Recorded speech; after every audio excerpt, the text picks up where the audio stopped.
নির্বাচনে আওয়ামী লীগ ফিরে আসার একটা ন্যারেটিভ কিন্তু ইতিমধ্যে লক্ষ্য করা যাচ্ছে।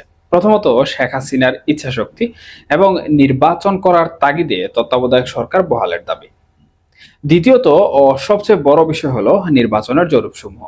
এই জরিপগুলো সাধারণত একটি রাজনৈতিক দলের জন্য, বিশেষ করে আওয়ামী লীগের মতো পতিত দলের জন্য ফিরে আসার সুবর্ণ সুযোগ হতে পারে। বর্তমানে যে জরিপ আছে তার তথ্য মতে এভারেজ 7% মানুষ আওয়ামী লীগকে চায়। এটাও ধরে নিলাম খুব একটা কম নয়। নির্বাচনের আগে এমন আরো বহু জরিপ হবে, সেখানে দেখা যাবে আওয়ামী লীগের পক্ষে 10 থেকে 15% জনমত হয়ে যাচ্ছে।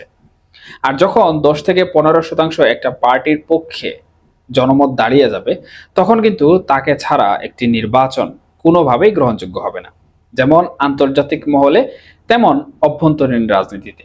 সেই হিসাবে আওয়ামী লীগকে নির্বাচনে রাখাই লাগবে, সেটা হোক রিফাইন্ড আওয়ামী লীগ কিংবা বর্তমান আওয়ামী লীগ।